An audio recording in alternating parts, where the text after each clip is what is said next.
jovem que está entrando, né, na profissão de... está estudando matemática. Como é que ele vai ser professor se, por exemplo, no estado mais rico do país, ele ganha R$ 1.800? Não vai. Nós precisamos de professores, de matemáticos. Nós precisamos de física, professores de física, de biologia, de química. Nós precisamos capacitar os nossos professores. O salto que nós podemos dar de agora para o futuro e nos transformar num país efetivamente desenvolvido passa por uma valorização social do professor. Tem de voltar o professor, porque já teve em algum momento lá no passado, apesar de não ser um bom exemplo, mas nós temos de valorizar o status do professor na sociedade. Só tem um jeito de fazer isso: pagar salários adequados. Como que o governo federal pode ajudar os estados a pagar melhor? Olha, nós fizemos, né, não sei se você sabe, o Fundeb. Né, nós aumentamos de tal forma os recursos que hoje a gente está pagando. Mas talvez precise fixar um teto. Nós Fundeb fixamos o piso nacional do magistério, que hoje está em 1.044. Ainda eu acho piso, né, insuficiente. Nós vamos ter de caminhar para as duas coisas. Se me perguntarem aonde nós temos de gastar, nós temos de gastar formando professor.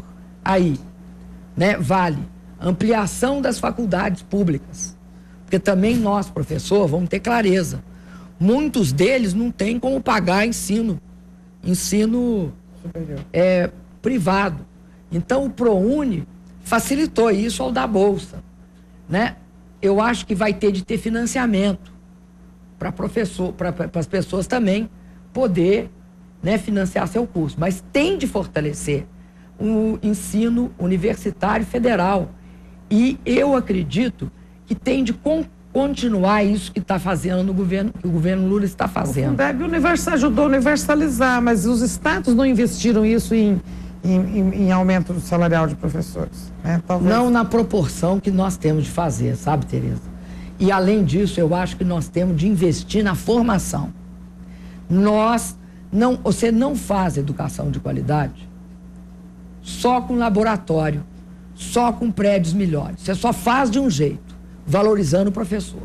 E valorizar o professor, primeiro, é formar ele bem. Segundo, é pagá-lo para atrair as pessoas mais talentosas, mais capacitadas, para começar a formar os jovens e as crianças desse país.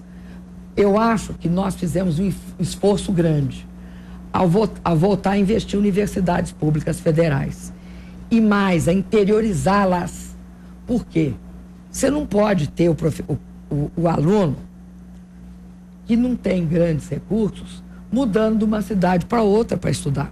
Então, construir campos em regiões do interior desse país é fundamental para melhorar a qualidade do ensino. E, além disso, nós precisamos também de escolas técnicas, porque escolas técnicas, e é isso que é a competência da União, não é para o ensino básico, apesar da gente ter participado com o apoio do Fundeb e também do ensino médio.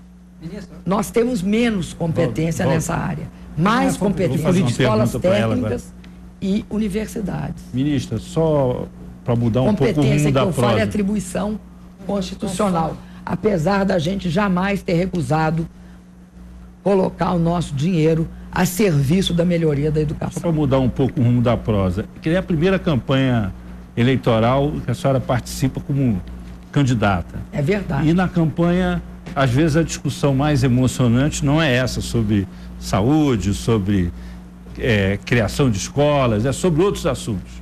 Dossiês contra os adversários, relações com organizações guerrilheiras de outros países, como é o caso, por exemplo, das Farc na Colômbia. Como é que a senhora se sente, de repente, assim, no coração de temas que às vezes levam à radicalização política entre as forças que disputam a eleição? Como é que a senhora está se sentindo assim, no meio desse tiroteio? Vou te falar uma coisa, Azedo. Eu acho que até é bom que eu não seja uma política tradicional, porque ninguém vai me fazer baixar o nível nessa eleição. Eu acho que o povo brasileiro merece respeito, e respeito é debater propostas e ideias. Eu não esperava da parte do meu adversário que, diante da primeira dificuldade, de um certo temor derivado, acho que é um temor de perder a eleição, o nível da campanha fosse sendo reduzido com acusações,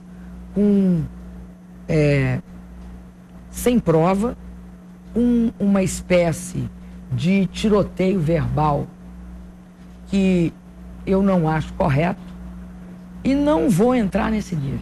Eu vou insistir em debater educação de qualidade, saúde para a população, segurança. Ministra, agora o candidato adversário, ele levanta uma discussão que envolve a política externa brasileira, que é a relação com a Venezuela, a relação com a Colômbia, a relação com Cuba, a relação com a Bolívia, que é uma relação que tem variáveis que envolvem, por exemplo, o problema das drogas, que envolve o problema da liberdade de imprensa, que envolve a questão da democracia propriamente dita. Como é que a senhora se posiciona com relação a isso?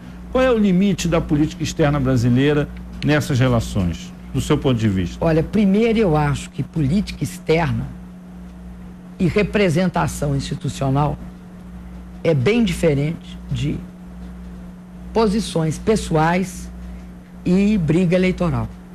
Eu acho que o Brasil não pode, em momento algum, ter qualquer